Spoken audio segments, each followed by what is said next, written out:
Hər vaxtınız xeyir olsun əziz izləyicilər. Sportçu Onada bu dəfə Azərbaycan futbolunun əfsanəvi simalarından biri ilə birlikdəyik.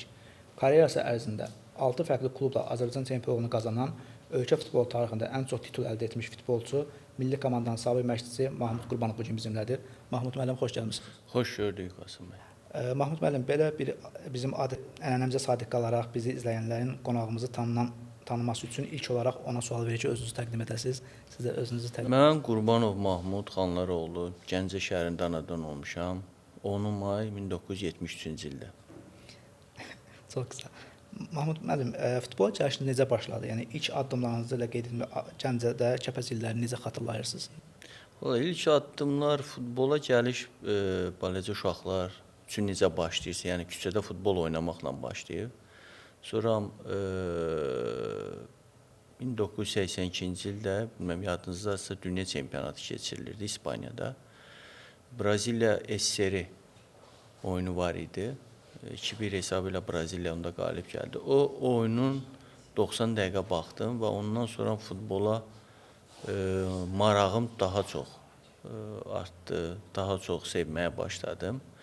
Və Gəncədə o vaxt Lokomotiv cəmiyyəti var idi. Konstantin Abramenko, rəhmətli bir uşaq məşqçisi var idi. Demək olar ki, Sovet dövründə və sonraki illərdə Neftçidə və Azərbaycan yığmasında oynayan bəzi futbolçuların çoxu onun tələbəsi olub. O rəhbərliyi altında oynamışam və 1990-cı ildə mən Kəpəzə dəvət aldım və böyük futbola karyeram belə başladı. Kəpəz klubunda qazandığınız uğurlar sizi Azərbaycan futbolunun simalarına birinə çevirdi. Bu dövr sizin üçün nə ilə yadda qaldı? Həmin dövrlər doğrudan da çox çətin dövrlər idi. Çünki 92-ci ildən sonra ilk milli çempionatımız keçirildi və o vaxt Azərbaycan dövlət olaraq müstəqilliyini qazanmışdı. Müharibə dövrü idi, Birinci Qarabağ müharibəsi dövrü idi. Çətinliklər var idi futbolda, çox şərait yox idi. Amma buna baxmayaraq mənim olan futbola sevgim, mənim futbola olan istəklərim buna mane olmadı və mən futbolu davam elədim. Bir çox futbolçular var idi ki, məndən də yaxşı oynayan futbolçular həmin o ağır dövrlərdə futbolu atıb başqa sahələrə getdilər. Amma mən və bəzi futbolçular axıra kimi dözərək futbolun arxasınca getdik. Qeyd etdiyim 1990-cı illərdə futbolun ölkədəki çətin şəraitinə baxmayaraq siz arzu uğurlar qazandınız. O illərdə sizə əsas motivasiya verən amil nə idi? Bizdə mənə həmişə motivasiya verən amil futbola olan böyük sevgi olub. Futbola olan sevgi mənə, belə deyim də, hər məşqdən məşqə, hər oyundan oyuna ümidləndirirdi ki, mən Kəpəzin heyətində qalım, yəni möhkəmlənim, Azərbaycan yığma komandasının heyətində düşüm və sonraki karyeramı uğurlu edeyim. O vaxtki Azərbaycan futbolunun ab-havası və bu günlər fərqi sizcə nədədir? İndiki futbolla bizim dövrdə futbol fərq çoxdur. Futbolun özündə də dəyişiklik olub, şəraitdə dəyişiklik var futbolda. Ona görə müqayisə eləməzdim. İndi futbol oynamaq daha asandır.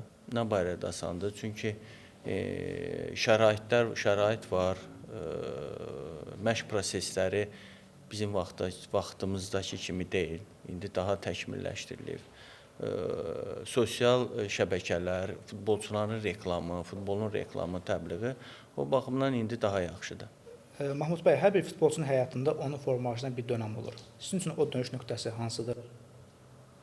Mənim üçün dönüş nöqtəsi bir çox hallarda olub, ancaq mənim üçün heç vaxt yadda çıxmayan bir şey olacaq ki, biz 95-ci ildə Kəpəz Azərbaycan çempionu oldu ilk dəfə və həmin dövrdə də futbolçu hamısı yerli futbolçulardı, yəni Gəncə futbol məktəbini yetirmələri idi və biz çox ağır bir şəraitdə o çempion olduq. Yəni ki, çox imkansızlıqlar, şəraitsizlikdən baxmayaraq biz həmin il Azərbaycan çempionu olduq. 11 dəfə Azərbaycan çempionu olmaq bu həm sabitlik, həm də böyük zəhmət tələb edir. Sizcə bu uğurun sirri nədə idi? Uğurun sirri demək çətindir. Mən müxtəlif klublarda oynamışam və orada tək mən yox, futbolçu yoldaşlarım olub ki, hamımız bir yerdə bu işin öhdəsindən gəlmişik. Sadəcə mən deyərdim ki, oynadığım komandalarda bəlkə mənə nəsib olub ki, bir çox yaxşı futbolçularla bir yerdə oynamışam və onların da və bizim də bir amalımız olub ki, çempionatı birinci yerdə başa vuraq və buna görə də biz buna irəliləmişik.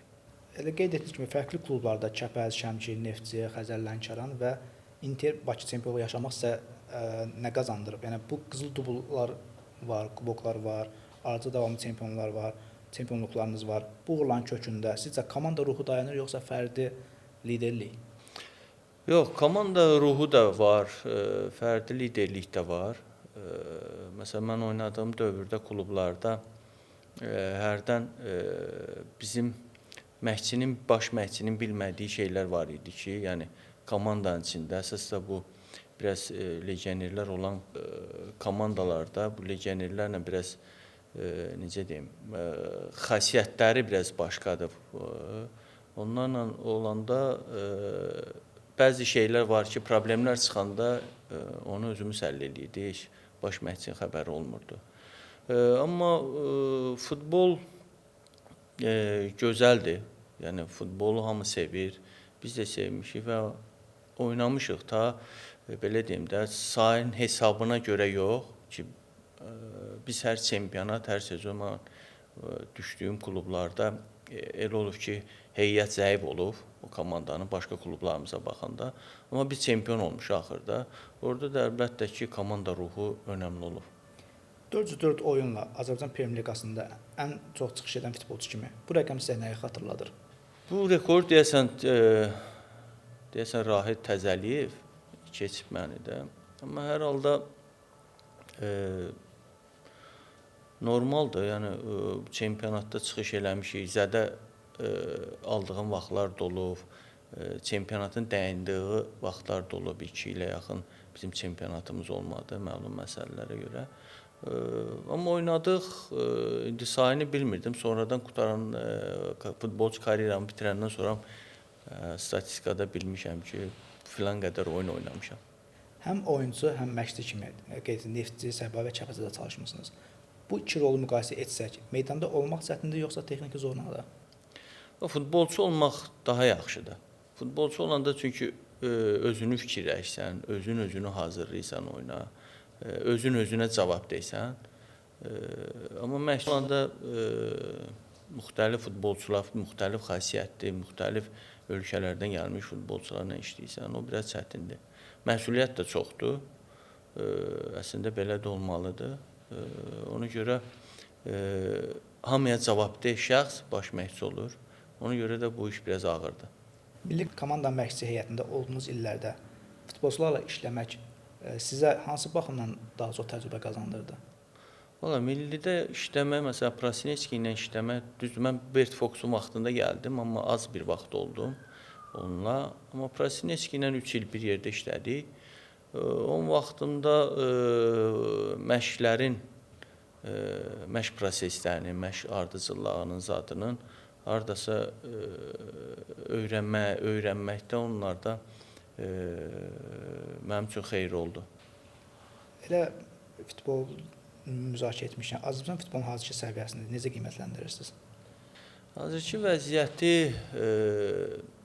nə yaxşı deyərdim, nə pis. Çünki belə deyək də, bu futbolun çempionatın səviyyəsi pis deyil əslində, amma belə deyək də, bizim klublarımızın Avroliqadakı oyunla da onu müqayisə eləmək lazımdır.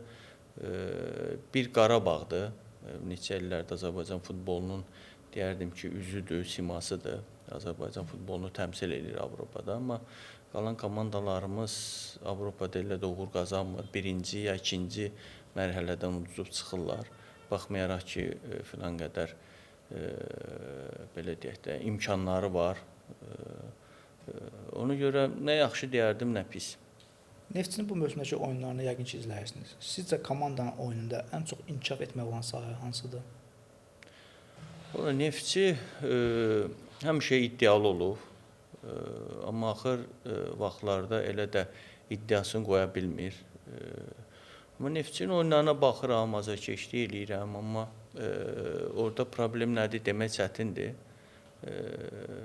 Pis oyunçular da yoxdur, deməzdim ki hamısı. Bəzi oyunçular var ki, indiki heyətdə yaxşı futbolçular da var. Amma hələ ki uğur yoxdur. Ona görə də demək çətindir orada nədir problem. Bəs elə Neftçinin ən əzəli rəqibi Qarabağ.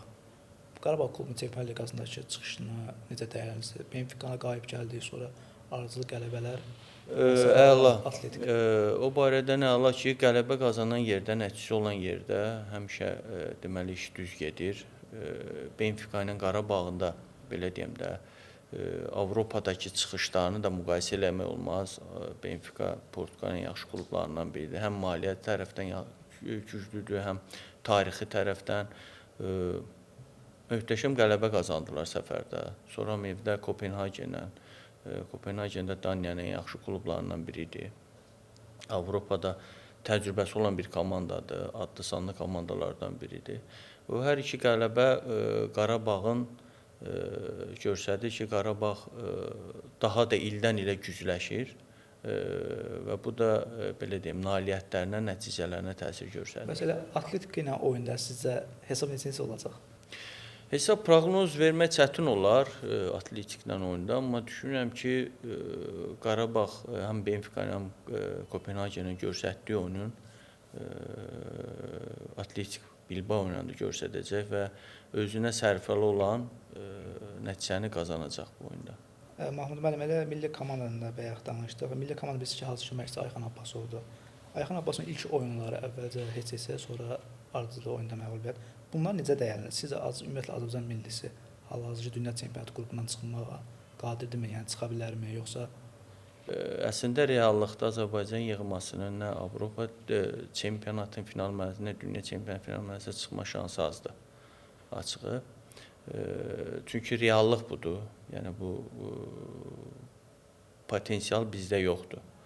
Amma Ayxan Abbasovun gəlişi ilə yığmamız bu 3 oyundan ən çox xoşuma gələn mənim bu axırıncı Ukraynanın oyunuydu.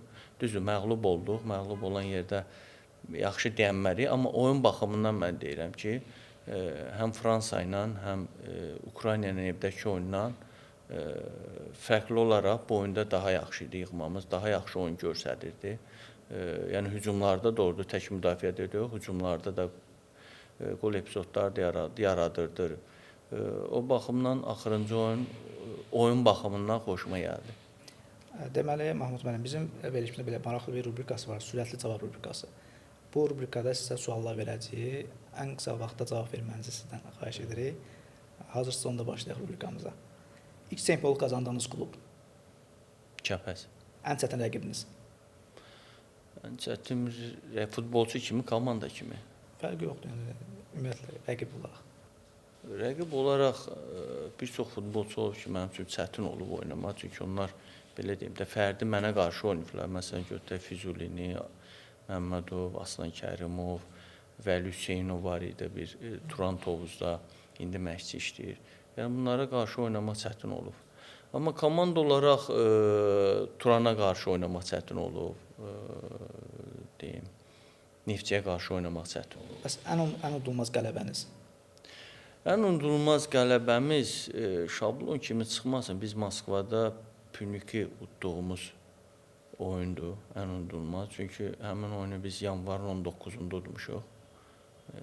Bildiyiniz kimi 20 yanvar bizdə matəm günüdür. 19 yanvarda onları udmağımız Moskvada SNG kubokunda bu mənim üçün həmişə yadda qalacaq. Meydanda ən çox kimlə oynamaq sevirdiniz? Mənim üçün önəmli olan hücumçular olub. Bir də ortada oynayan, məsələn, Vidadi Rzayevlə, Yunis Hüseynovla, Yunis Hüseynovla az oynadı, amma Vidadi Rzayevlə çox oynadıq. Hücumçular, məsələn, Badrik Varesxelya ilə, məsələn, Zaur Tağızadə ilə, Adamya ilə, Zaur Ramazanovla. Yəni, bu futbolçular bəlkə də indi adlar yadımdan çıxır. Bundan oynamaq, Emin Quliyevlə oynamaq mənim üçün daha rahat idi. Ən yaxşı baş məşqçi kimi tanıyırsınız? Yəni tanıdığınız şəxs kimdir? Azərbaycanda yoxsa xaricdə? Azərbaycanda. Yəni xaricdə özünüz alternativ olaraq deyə bilərsiniz.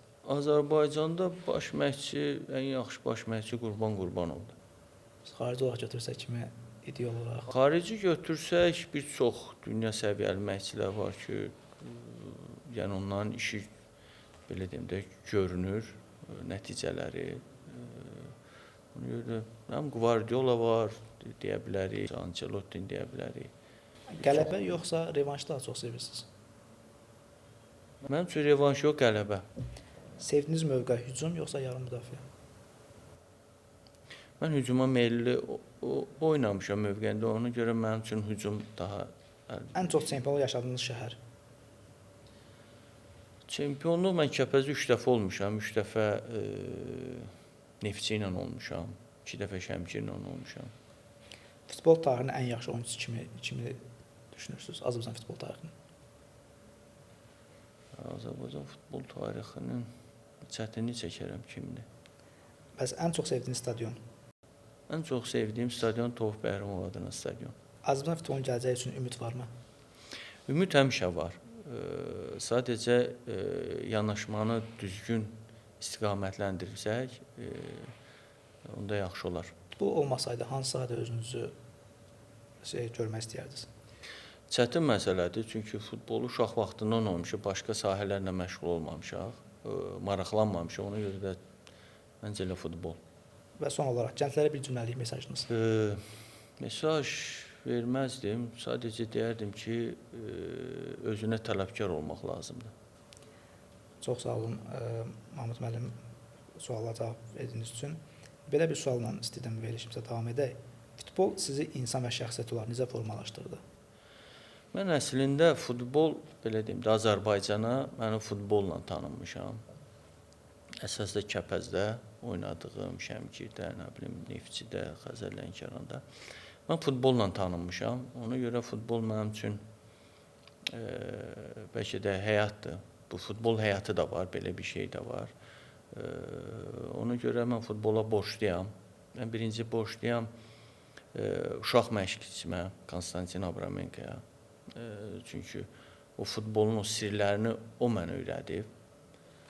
Sonra mən borcluyam həyatda Kəpəzə gəlişimdə böyük rol oynayan Əhməd Ələsgərova. Hər ikisi rəhmət gedib, Allah rəhmət etsin. Əhməd Ələsgərova, çünki onun gəlişindən sonra mən Kəpəzə dəvət olundum. Bir yoxlama görüşündən sonra mənə dəvət elədi Gəncədə. Yəni onlar olmasaydı, bəlkə də mən heç futbolçu da olmayacaqdım və Azərbaycanda da tanınmayacaqdım. Az çox da olsa tanınmayacaqdım. Mən elə də Azərbaycanda tanınmış idmançı deyiləm, amma hər halda biraz futbol aləmində biraz tanınıram. Yəni kifayət qədər tanınırsınız Mahmud müəllim. Ki tanımasanız izləyicilərimiz sizi bu qədər istəkli istəməzdilər. Elə gənc oyunçulardan bayaq danışdıq. Gənc oyunçular üçün sizcə bu gün ən böyük çatışmazlıq nədədir? Motivasiya, mühit yoxsa ümumiyyətlə davamlılıqlarda görürsünüz? Mən düşünürəm ki, mühit. Sosial şəbəkələr çoxdur. Belə deyim də, heç kim çətinlik istəmir, hamı hasandına qaçır. Heç kim öz üzərində işləmək istəmir. İndi bir çox komandaların akademiyaları var, məşq meydançaları var, belə deyim də, bazaları var. Boş vaxtlarını, məsələn, sosial şəbəkədə mən düşünürəm ki, keçirtməkdənsə, meydançaya gedib məşq eləmək, fərdi məşq eləmək daha yaxşı olardı. Onda futbolçu daha çox inkişaf elərdi, nəinki telefonda oturmaqla. Mahmud müəllim, gənc futbolçulara, xüsusilə bölgədən gələn bu milli komandaların heyətinə yazılanlara ən çox nələri tövsiyə edərdiniz? Nələrə diqqət etmələri daha məqsədə uyğun görərdiniz? Valla futbolçular mən ayırmazdım bölgədən gələn ya paytaxtda olan futbolçular. Yığmaya gələn futbolçu bilməlidir ki, o forma, geyindiyimiz forma, belə deyim də, qürur formasıdır, o şərəfdir. Ona nail olubsansa, səni yığmaya dəvət edilibsənsə, çalışmalısan ki, bacardığın qoymalısan meydançada, bacardığın qədər xeyir verməlisən yığmaya. Gələcəkdə sizi yenidən Premyer Liqa klubunun baş məşqçi postunda və ya milli komandada görməyimiz mümkündürmü? Belə bir plan və ya məqsədiniz varmı? Yox, bizdə var, amma ki, qismətdən asılıdır da. O məndən asılı olan şeylər deyil. Amma istəyirəm çalışaq, bir belə deyim də, Azərbaycan futboluna da biz öz töhfəmizi verək, öz xeyrimizi verək. Amma yenə deyirəm, qismət. Və Mahmud müəllim, ən son olaraq bizim də bir ən son ənənəvi sualımız olur ki, qonaqlarımızın yadında qalan hansısa bir hadisə, sizdə futbolçu olaraq indi hazırda məşqçi dönəmində. Mən indi onu yadıma salmaq çətinlik çəkirəm, amma mənim yadımdan çıxmayan, bu dəqiqə indi ağlıma gələn, mən Şəmkirdə oynayanda 10 mayda ad günü bir çempionat oyunumuz var idi. Onda Şəmkirin icra başçısı var idi, rəhmətli Aslan müəllim və Şəmkirin sponsoru Şahbaz müəllim. Allah rəhmət eləsin onlara. Hər ikisi həmin oyunda mənə bir hədiyyə elədilər. Mənim üçün gözlənilməz idi həqiqətən də. Çünki mənim ad günüm olanda çox vaxt fikir vermirdim, yaddan çıxırdı komandalarda. Amma həmin gün 2 hədiyyə aldım. Həm də oyun günü idi, həmin oyunu da udduq, qələbə qazandıq. Onun hədiyyələri də elə stadionda təqdim elədilər həmin gün. Mənim yadımdan, indi yadıma gələn ilk elə oldu. Mahmud müəllim, çox sağ olun, təşəkkür edirik. Dəvətimizi qəbul etdiniz, bu səmimi, dəyərli söhbət üçün minnətdarıq sizə. Son sözləriniz varsa? Mən də sizə təşəkkür edirəm. Verilişiniz uğurlu olsun gələcəkdə. Uğurlar sizə arzulayıram. Sizə təşəkkür edirəm ki, məni dəvət elədiniz. Çox sağ olun. Növbəti Sport Zona buraxılışında yenidən görüşərik, eşidilərik. Siz də suallarınız ünvanlayıb, qonaq təkliflərinizi bir daha bizə yaza bilərsiniz. Bizi izləməyə davam edin ki, biz də həvəslənərək fərqli qonaqlarla, fərqli mövzularda sizin qarşınıza gələk. Və eyni zamanda çəkilişimiz üçün Refref Media Studiyasına təşəkkür edirik ki, belə bir bizim üçün şərait yaradıblar, belə gözəl bir çəkiliş ərsəyə gətirdik. Bunun üçün də minnətdarıq. Görüşənədək.